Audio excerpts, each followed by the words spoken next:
નમસ્કાર દર્શક મિત્રો, હું છું રૂપલ લુણીચિયા. સંપૂર્ણ ન્યૂઝમાં આપનું સ્વાગત છે. બનાસકાંઠા જિલ્લાના ખનીજ વિભાગે વર્ષ 2024-25 દરમિયાન રૂપિયા 105.26 કરોડની મહેસૂલી આવક મેળવીને એક ઐતિહાસિક સિદ્ધિ હાંસલ કરી છે.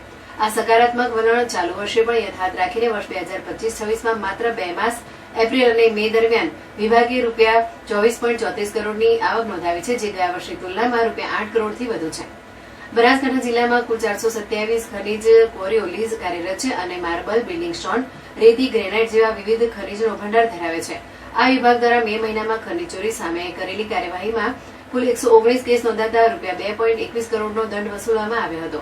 બનાસકાંઠા જિલ્લા કલેક્ટર મિહિર પટેલના માર્ગદર્શન હેઠળ ભૂસ્તર શાસ્ત્રી ગુરુપ્રીતસિંહ સારસ્વા અને તેમની ટીમના સતત પ્રયાસો અને નિષ્ઠાપૂર્વક કામગીરીના પરિણામે બનાસકાંઠા જિલ્લાનું નામ રાજ્યમાં શ્રેષ્ઠ કામગીરી કરનાર જિલ્લાઓમાં સામેલ થયું છે.